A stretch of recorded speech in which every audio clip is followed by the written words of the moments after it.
En mode appart vous est présenté par meilleurtaux.com, comparateur conseil en crédit immobilier sur internet et en agence. Bonjour et bienvenue dans En mode appart, la seule émission qui parle d'immobilier sans vous faire peur. Un méga invité vient nous rejoindre dans quelques instants, mais pour l'heure, on s'intéresse au chasseur d'appart le plus sympa du PAF, le gendre idéal. Thibaut Chanel est en mode appart.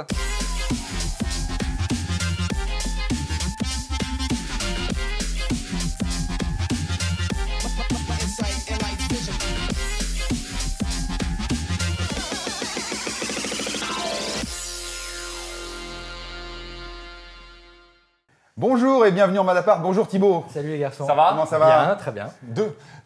Charlie, ça va? Quoi? Bonjour, ça va? Il m'oublie tout le temps, c'est le problème. Je suis là dans un coin, je suis oublié. T'es un peu à l'écart. Bah, c'est vrai. C'est ta deuxième fois, l'ami? Absolument, Bon. un peu comme à la maison. Ouais, On est t'es super un peu content de t'avoir. Bah moi aussi. On te fait rencontrer encore quelqu'un de formidable aujourd'hui. Un méga invité. D'accord. Un méga invité. C'est un des animateurs préférés des Français. Il squatte les ondes sur D8, RTL, mais c'est surtout pour son talent de comédien que nous le recevons en stand-up. Julien Courbet est en mode appart. Oh 50% inconnus, 2 inconnus. Salut Julien. Déjà, je sais. Les amis à gauche et Voilà. peut-être les futurs amis. À droite. Sois le bienvenu, Julien, on est super Je content. suis super content d'être là. Et effectivement, toi, c'est ton temps surtout qui est précieux et c'est super gentil. C'est un peu rock'n'roll. C'est vrai qu'entre la télé, la radio, les tournées, tout ça, il faut arriver à trouver du temps. Mais enfin, Ouais. pour les trucs sympas, on en trouve toujours. Hein. On va en parler. Très sympa il y a d'être là, en tout vraiment cas. beaucoup de boulot. Alors aujourd'hui, on parle de chasseurs d'appart. Première question, est-ce que tu suis les aventures de Thibaut et de Stéphane Plaza, toi, à la télé? On suit Thibaut parce qu'on on aimerait bien travailler avec lui, on va pas se mentir. Il est demandé. On a failli faire voir des projets. Ça n'a pas marché sur ce coup-là, mais j'espère bien, lui mettre le grappin dessus parce que c'est un bon. Je crois que c'est. Tout le monde le veut. La dernière fois, même, je crois que Anne Romanoff voulait t'attraper aussi pour autre chose. Thibaut est très demandé. Très demandé. S'il y a Romanov dans le coup, on ne fera pas trop un jeu tout de suite. Hein. Non mais ça t'inquiète pas, moi non plus. Alors, est-ce que tu as déjà eu affaire à un chasseur d'appart, toi, personnellement? Oui, Ouais. à Paris, je suis passé par quelqu'un. Ça aide, hein, il faut quand même dire les choses comme elles sont. Si on veut faire le bon choix, il faut en visiter plein, puis on n'a pas le temps. Ouais. Donc on va voir quelqu'un qui avait pris d'ailleurs pas. Le coût n'est pas énorme hein, par rapport à ce que. identique. Ça vaut vraiment le coup, qui nous a fait une première sélection. Ouais. Et surtout, elle a passé beaucoup de temps avec nous. Elle envoie 2-3 avec nous pour essayer de voir. Moi, j'aime bien les trucs atypiques. Donc, Ouais. une fois qu'elle a compris, elle a ciblé. En fait, très vite, on est tombé sur le Gain bon. de temps. C'était une chasseuse là pour le coup. C'est une chasseuse, effectivement. D'accord, ok, J'avais très- demandé, mais encore, voilà, elle devait avoir 19 ans, tu vois, suédoise, une grosse Ah, poitrine. quelqu'un qui se tienne un peu. Voilà, quoi. elle ne Voilà. connaissait rien en immobilier, mais on s'en fout. Non, mais c'est vraiment, honnêtement, je dis pas ça parce qu'il a, c'est quand on peut s'offrir ça, il faut le faire. Eh bien justement, Ouais. on va rentrer un petit peu là-dedans, dans le vif du sujet. Ben, c'est le dossier du jour avec Exactement. Thibaut. Alors un petit rituel dans cette émission, une interview chrono 60 secondes pour savoir ce que c'est qu'un chasseur d'appartement. Première question, en 2 mots, qu'est-ce que c'est qu'un chasseur d'appartement? 2 mots. Oula. Chasseur d'appartement, bah, en fait tu te substitues aux gens dans leur recherche. C'est-à-dire que tu les aides et enfin en 2 mots c'est un peu plus compliqué que ça, mais tu te substitues aux gens dans leur recherche. Allez. D'accord. Est-ce qu'un chasseur d'appartement, ça coûte plus cher qu'un agent immobilier traditionnel? Non, pas forcément. Pas Souvent forcément. c'est moins cher ou alors un tout petit peu plus cher, mais c'est souvent absorbé dans la négociation que tu vas faire pour tes clients. D'accord. Est-ce que le chasseur d'appartement est sujet à la même législation que l'agent immobilier? Absolument. C'est les mêmes. Ah, les c'est la mêmes. même, c'est la loi Hoguet. Et est-ce que ça marche aussi pour une location? Ça peut, moi j'en fais pas, mais il y Ouais. a certains chasseurs qui font de la location. D'accord. Donc on voit effectivement que tu as rempli le contrat brillamment en moins de 60 secondes. C'est clair. Je voulais juste vous informer d'un truc, il existe depuis peu des chronos qui font vachement moins de bruit. Ouais. Sachez-le, on en trouve sur internet pour pas cher parce que celui-là, je pense que tout Il le est daté. quartier a calculé qu'ils avaient 1 minute pour parler. Ouais, et en fait, ça n'a même pas fait la minute en fait là. Alors, est-ce que Thibaut, ça aide d'avoir été agent immobilier avant d'être chasseur ou pas? Écoute, moi je peux pas très bien ça parce que j'ai commencé par être chasseur immobilier avant d'être agent immobilier. J'ai commencé à faire de la recherche, maintenant je fais les deux, je fais aussi de la transaction, mais j'ai commencé uniquement par être chasseur moi. D'accord. Mais les deux métiers sont à peu près les mêmes, il y en a une tu fais de la recherche, l'autre tu fais de la vente si tu veux. Mais j'ai commencé moi par être chasseur et non pas par être agent immobilier. Un chasseur, ça prend de l'argent avant d'avoir trouvé ou pas? Non, tu n'as pas le droit, tu es soumis à la loi Hoguet comme un agent immobilier. D'accord. D'accord. Alors certains prennent des frais de dossier, mais tu n'as pas le droit normalement de prendre de l'argent avant que la transaction soit réalisée. Et cette chasseuse là que tu avais prise était, enfin, t'avais trouvé quelque chose Oui, réellement c'est celui que j'ai acheté. Mais en fait, il est là pour, excusez-moi, pour accompagner et puis faire le sale boulot, c'est-à-dire de défricher. Le plus dur au début, c'est qu'on ne sait même pas soi-même ce qu'on veut vraiment. ça. Alors, le chasseur, il t'observe, il te dit on va aller voir un ou deux. Et puis il comprend que tu n'auras jamais envie de parquer, il comprend que tu auras. Et c'est lui qui va centraliser tout ça et qui va prendre le temps de décortiquer, et il te fait gagner un temps fou. Parce que pendant ce temps-là, tu fais d'autres choses. là-dedans, justement. J'ai l'impression, en fait, effectivement, comme le dit Julien, tu détermines les choses que les gens n'ont pas forcément pensé. Donc il faut capter si tu veux, leurs envies, leurs besoins, leur style de vie. Et donc il y a un vrai truc, un vrai lien qui se crée là parce que tu cherches pour eux. Donc il faut capter un peu leurs besoins et leurs attentes. Et si tu me permets rapidement, il a intérêt à être bon parce que ça marche que par le bouche à oreille. Un chasseur de tête, on se les redonne. Donc il a intérêt à te trouver la bonne recherche parce que c'est la meilleure pub. Après, moi, je l'ai présenté cette dame à quelqu'un d'autre qui a aussi acheté avec elle. Charlie, tu voulais dire Justement, je veux rebondir. Quelle est la différence entre un bon et un mauvais chasseur d'appartement? Entre un bon et un mauvais Le bon chasseur. chasseur, il voit quelque chose. C'est un viandeur. Il tire ou pas? Bah non, mais en fait, de toute façon, tu as une obligation de résultat, donc le bon, c'est celui qui va arriver au final à trouver, quoi. Et vite. Et vite, absolument. Est-ce que tu as des demandes en tant que chasseur, justement, qui sont un petit peu ubuesques, qu'on n'arrive pas, en fait, à avoir, quoi, en fait. Bah oui, généralement, au premier coup de téléphone, au premier contact téléphonique, tu défriches un peu, et quand c'est trop rocambolesque, tu vois, moi, j'y vais pas, c'est pas la peine, quoi. D'accord. Un 100 mètres carrés avec 200 mètres carrés de terrasse à 200 000 € à Paris, ça n'existe pas. Est-ce qu'il y a une somme minimale? Est-ce que c'est intéressant de travailler pour un appart à 300 000 ou... Écoute, moi j'accepte toutes les recherches. Ce qui est important, c'est la faisabilité de la recherche, donc le budget soit en adéquation avec la recherche. Ouais, et puis avec ton expérience, tu sais déterminer tout de suite si tu y vas ou pas. Toi, Julien, selon le vieil adage, les coordonnées sont les plus mal chaussées souvent. Tu t'es occupé beaucoup d'histoires d'affaires immobilières dans tes précédentes émissions. Est-ce que tu t'es déjà fait arnaquer? Ah oui, enfin, dans l'immobilier. Ouais. Sur l'achat, j'ai eu des surprises, mais j'en aurais plus maintenant. Mais à l'époque, les premiers achats, oui, j'ai eu des surprises. Quoi, en fait. Voilà, le premier tout petit appartement que j'ai acheté, il me le fait visiter. Pas un bruit, c'est ce que je recherchais, pas un bruit. Effectivement, on était le 5 août, donc il n'y avait personne dans la rue. Mais j'ai passé un mois d'août, je dormais la fenêtre ouverte. Et quand septembre est arrivé, en bas, c'était un truc de livraison. J'ai dû le vendre en catastrophe, mais il a fallu que j'attende l'été d'après pour le vendre. Malheureusement, mais c'était l'enfer. J'en suis arrivé à jeter des œufs. Une fois, j'ai tellement pété les plombs, j'étais tellement fatigué. À 4 h du matin, tu sais ce que c'est? Allez, monsieur la cagette! Mais ils sont chez toi. C'est un truc de fou. Et tu vois, manque d'expérience, un chasseur d'appart m'aurait dit attention, il y a du bruit ou il n'y a pas de bruit. Et tu te fais avoir quand même, c'était le bon provincial qui arrivait. Ils m'ont vu arriver. Le chasseur, si tu veux, le client, c'est celui qui le mandate. Donc il est là pour lui, pour défendre ses intérêts au mieux. Donc il y aurait ce problème-là, tu le signifies immédiatement. Tu ne vas même pas visiter l'appartement avec le client. Et on peut se retourner contre un chasseur d'appart si on a ce problème-là? C'est un peu la même garantie, j'imagine, Ouais, qu'un agent c'est immobilier. exactement ça. Moi, j'ai une garantie. Donc oui, si jamais il y a un problème, j'ai jamais eu de problème, mais tu es là de toute façon pour préserver tes clients. Alors, il y a beaucoup de chasseurs d'appartements en France. C'est une tendance lourde d'aller vers ce type de prestations. Il n'y en a pas tant que ça en France. Il y en a beaucoup dans les grosses zones urbaines. Il y en a à Paris beaucoup. Il y en a à Lyon. Il y en a un petit peu à Marseille. Mais c'est plutôt, tu vois, dans les grandes villes où ça marche. En province, les gens font pas tellement appel aux chasseurs parce qu'ils directement vont visiter les choses avec des agents immobiliers classiques. Donc c'est plutôt un truc assez parisien, un peu Lyon, un peu Marseille. Et vous aimez bien les agents immobiliers ou pas, les chasseurs? Écoute, alors au départ, ils ne nous aimaient pas du tout. Ils nous ont pris pour des concurrents et donc ils pensaient qu'on aurait bouffé un morceau du beefsteak. Et puis avec le temps, chacun a pris sa place. On ne mange pas leur commission parce qu'on est payé directement par nos clients. Donc finalement, maintenant, on marche en bonne entente. Et tu travailles avec quel chien, toi, pour chercher la part? Parce que le chasseur, est-ce qu'il y a des cépagnols à duplex Absolument. Non, moi, les petits roquets, ils font beaucoup de bruit, ils ne prennent pas trop de place. Est-ce qu'il y a besoin d'avoir une agence quand on est chasseur? Pas nécessairement au départ. Moi, au départ, je travaillais, j'avais des bureaux, tu vois, en étage, j'avais pas pignon sur rue. Et puis avec le temps, j'ai ouvert une nouvelle agence dans le Marais, rue du Roi de Sicile. Et donc, c'est une vitrine supplémentaire, mais c'est pas nécessaire au départ, en fait. Alors nous, on a un chasseur dans l'émission. C'est celui qui nous déniche les plus pourris des vannes qui existent. Et c'est Charlie. Le meilleur de Charlie, c'est les plus pourris des vannes et les plus pourris des annonces. Et c'est surtout ça. Le meilleur de Charlie.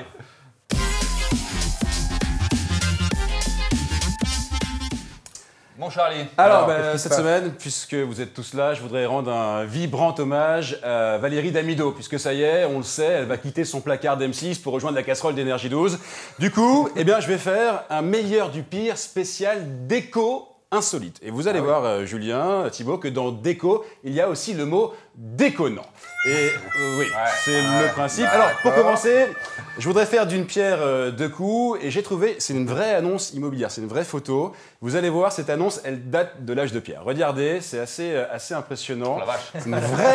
C'est une vraie maison, Julien. Non, mais c'est pas une blague. Alors, le problème des maisons en pierre, c'est qu'évidemment, ça ne vaut pas une brique. Hein. Ça, il faut le savoir.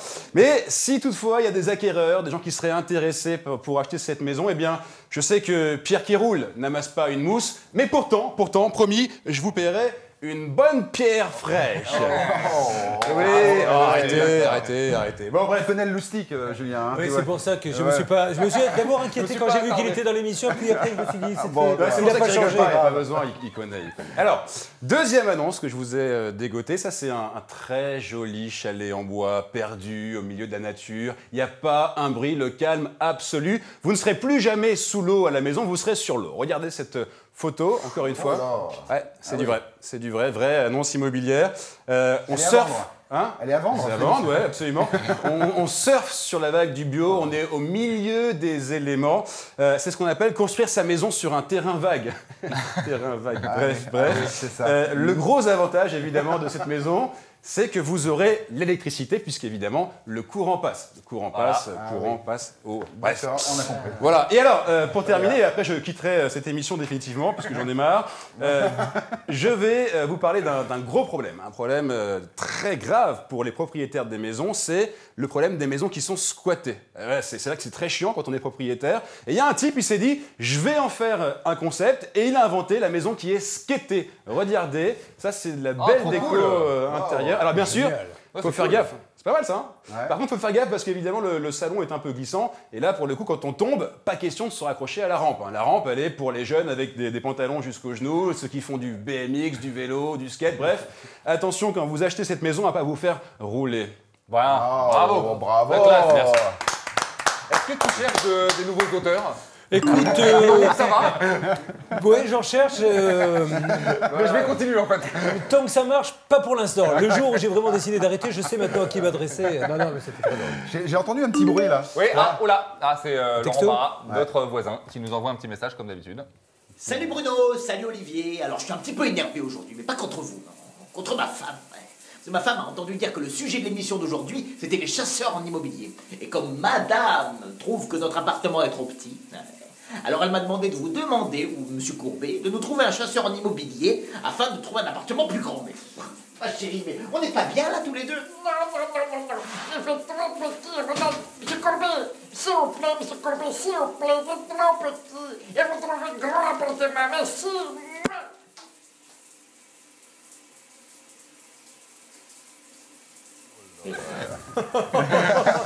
Grand moment de De solitude. formation des Alors, bien entendu. Ceci dit, il a quand même un problème avec sa poupée, parce qu'on la voit chaque semaine, sa poupée. On va lui demander ce qu'il fait avec, hein, c'est un peu bizarre.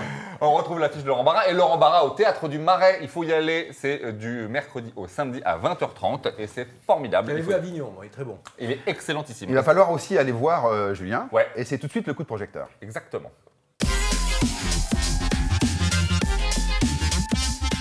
Alors effectivement, on va parler de ton actualité, mais avant ça, on va vérifier si Thibaut connaît bien ton parcours. On va te poser, Thibaut, 4 questions sur le Mais t'as pas parcours. posé 4 questions à Julien à mon sujet. Non. Tu vois, c'est déjà, c'est pas juste. Voilà. On va On aurait pu commencer le faire. On aurait pu par le faire, une question assez simple.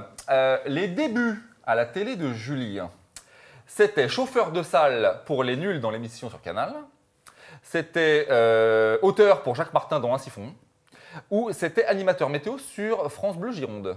Je dirais animateur météo. Non.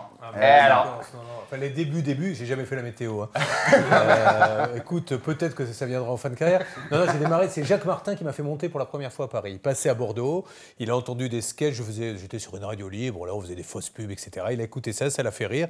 Il a téléphoné au standard, on me l'a passé, j'ai cru que c'était une blague parce que, mettez-vous à ma place, vous êtes dans votre petit bureau de radio libre, on était 9 dans un open space là. Bonjour, c'est Jacques Martin. Pauvre con, tu crois que j'ai que ça à faire? Voilà, 2 fois il a rappelé, il a quand même été patient, il m'a demandé de lui envoyer des cassettes, c'est lui qui m'a fait monter, donc j'ai su monter à Paris pour la première fois. Et c'est là que j'ai écrit des sketchs pour Laurent Gérard, Virginie Lemoine. J'ai commencé à les jouer à la fin et j'aurais dû, et c'est là que j'ai commencé à être humoriste. Et j'étais en train de m'écrire un one-man show quand tout d'un coup Gérard Louvain m'a appelé en me disant, vous voulez pas venir faire un casting à la télé? Ouais, Ouais, voilà. c'est-à-dire que chez Martin, financièrement, c'était quand même très compliqué. Il fallait faire 9 boulots à côté pour s'en Il sortir. n'y avait même pas de confetti, quoi. Là, c'était pas des cachets, c'était des comprimés à l'époque. Tu vois, donc, et c'est pour ça que je me suis laissé Pour le tenter un mal de petit tête. peu par une année de télé qui Et, s'est et transformée. après, tu parles, effectivement, on en parlera après, de rouleau compresseur de la Ouais. télé. Et, c'est Oui, qui ouais, t'absorbe complètement. Une deuxième question, peut-être? Oui, alors Julien est en spectacle avec son one-man show. Et où a-t-il répété son spectacle, à ton avis? Dans sa buanderie, dans une cave ou au fond de son jardin? Au fond de son jardin. Eh non, c'était Bah, presque dis ça. donc, tu Elles me sont vois, dures, regarde, elles sont dures. Mais c'est Elles exprès, sont c'est dures. exprès. C'est l'expérience de ma vie, mais pas au point d'aller mettre à 1h du matin dans le jardin.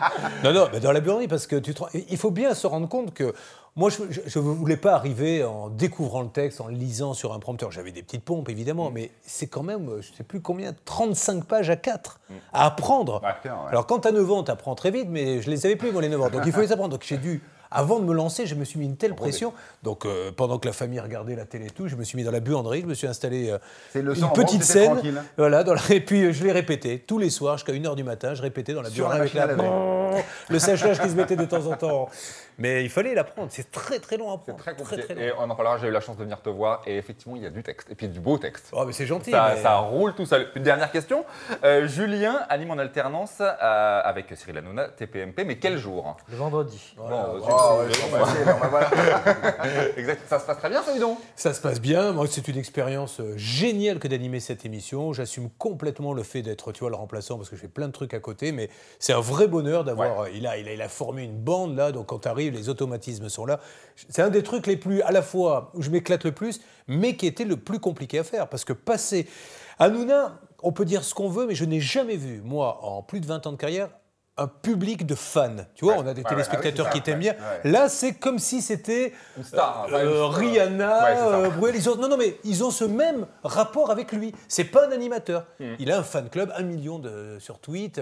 Et donc, quand tu passes derrière, tu vois, c'est comme si tu disais, eh bien maintenant, ce n'est pas donc Rihanna ou qui tu veux qui va chanter, c'est quelqu'un d'autre. Là, le public, au départ, il fait ouh.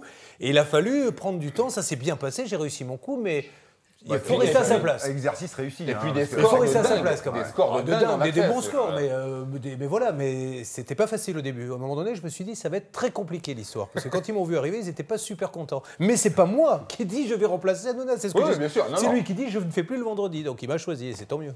C'est super. Dernière petite question. De quel club de foot Julien a-t-il été la voix officielle pendant près de 10 ans? Alors, si tu connais. Si Tu parles à un mec qui ne s'intéresse pas PSG. du tout au foot. Non, mais Bon, vas-y, je sais écoute, écoute. Voilà. PSG, Girondins de Bordeaux. Bah oui.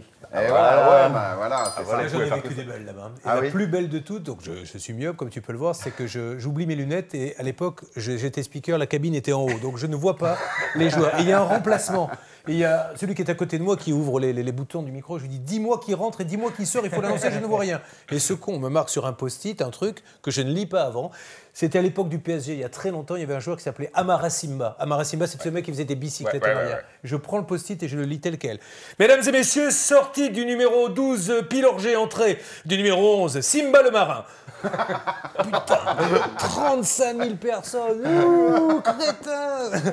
Et- Première vanne. Mais c'était un souvenir extraordinaire. C'était mon premier one-man show parce qu'après, on est descendu sur la pelouse. Et quand tu animes sur la pelouse un Bordeaux-Marseille où tu as 35 000 envoie du personnes lourd. que tu fais, oh là, je peux te Et dire, pendant 10 c'est le ans- plus beau truc que j'ai fait de ma vie. Pendant 10 ans, c'est-à-dire de quel âge à quel âge alors, Bah, j'étais Jusqu'à plus quel âge tout jeune, non ça doit être du 23, peut-être pas 10 ans, parce que en fait, je l'ai Ah fait oui. 5 ans, je suis parti, je suis revenu, D'accord. mais à la grande époque en plus, c'est un truc de fou. Alors, bon, évidemment, les mots sont très limités. C'est est-ce que vous allez bien, quand le virage se met à chanter, etc. Ça va pas beaucoup plus loin, mais quand on a quand même 35 000 qui sont là, Ah, et t'es c'est tout une petit, expérience, hein. ouais. T'es tout petit au milieu de la pluie, Ouais, ils te ouais. pardonnent rien, rien. Ils te sifflent, ils te... On va parler de Julien fait son comic out. Merci de l'avoir bien prononcé parce que dans la presse, 3 fois sur 4, j'ai donc vous faites votre coming out. oui. Non, C'est tentant en ce n'est même pas temps. exactement ça. C'est tentant. C'est un jeu de mots. Alors, j'ai eu la chance de venir te voir. Et je vais être tout à fait honnête. Ouais. Autant j'adore l'animateur, on est tous fans de ton talent et de ta carrière d'animateur. Pour autant, j'y suis allé un petit peu avec le frein à main. Bien sûr. Et je me suis dit, est-ce que c'est pas encore un caprice de vedette, d'animateur qui va se payer son show et qui va essayer de faire marrer? Il y en a eu beaucoup, on en connaît. Je dois dire que je me suis laissé cueillir, mais totalement, dès les premières minutes d'ailleurs. Tu files beaucoup, c'est super bien écrit, c'est timé, c'est rythmé, t'embarques la salle. Alors moi, c'est ce soir-là, 2 minutes, et c'était parti, et tu déroules. On a l'impression que tu as fait ça toute ta vie. Non, mais la question n'est pas pourquoi tu t'es mis. Alors évidemment, il y a les précédents maintenant me posent systématiquement la question. Vous voulez faire comme les autres. Moi, j'ai démarré comme ça. Je ne voulais pas être animateur de télé. C'est ça. J'écrivais. Et pendant les 20 ans où j'ai été à la télé, j'ai continué à écrire. C'est-à-dire que quand j'ai dit j'y vais, j'ai sorti des cartons entiers de textes. Bah oui. Donc ça, je l'ai viscéralement en moi. Deuxièmement, je crois que la seule vraie intelligence que j'ai eue dans cette histoire, c'est de me dire, plutôt que de te dire Courbet, c'est un avantage, je me suis dit, c'est un boulet. Ah ouais, Tu as un double boulet. Les gens ne vont pas vouloir venir te voir. Ils vont se dire, mais pour qui il se prend? Encore un qui vient faire le malin. Et allez, il se prend pour couverture. Et c'est le cas. Donc j'ai dit, tu vas mettre 2 fois plus de temps. Au lieu de rôder 6 mois comme ils le font tous, j'ai rôdé 2 ans. C'est-à-dire pendant 2 ans, j'étais dans des restos. Jusqu'à ce que je sois vraiment prêt. Mais même maintenant, il me faudra quand même, je sais que il va me falloir encore le double de temps. Mais on y arrive, tu vois, ça y est. Maintenant, ça marche. la plus belle récompense que j'ai, moi, c'est tu t'amuses à aller sur les billets réducs, etc. Et toutes les phrases commencent comme la tienne. Nous sommes allés là-bas en reculant. J'y suis allé parce que ma femme m'a obligé. Mon copain voulait... Tu lis ça, tu dis, mais... Et à la fin, ça finit toujours pas.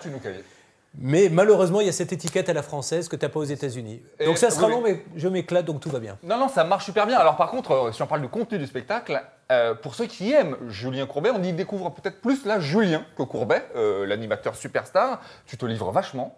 Tu parles beaucoup et tu flingues un peu la télé. Et d'ailleurs, t'oublies pas de te flinguer toi-même. C'est-à-dire que si tu ne te flingues pas toi, tu ne peux pas flinguer les autres. C'est la moindre. Moi, je suis dans l'autodérision, c'est un truc que j'adore. Après, quand je dis je flingue, ça resterait comme tu as vu.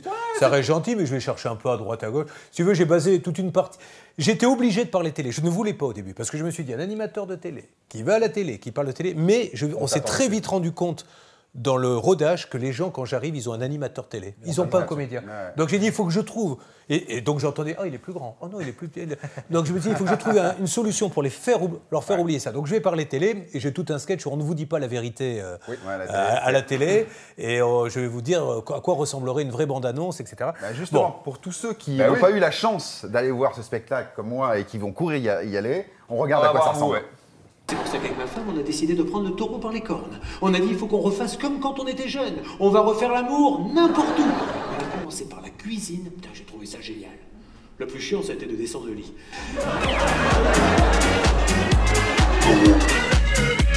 Allez, go! Je vous veux dans mon équipe.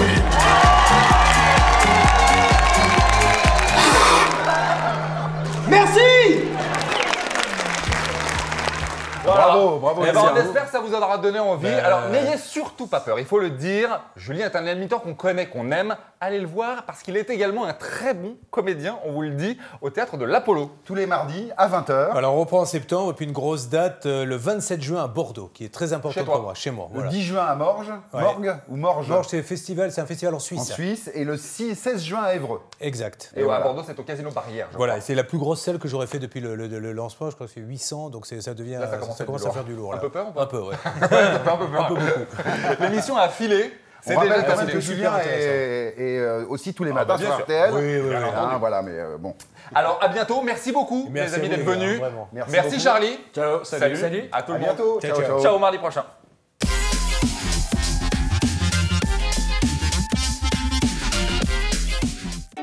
En mode à part vous a été présenté par meilleurtaux.com, comparateur conseil en crédit immobilier sur Internet et en agence.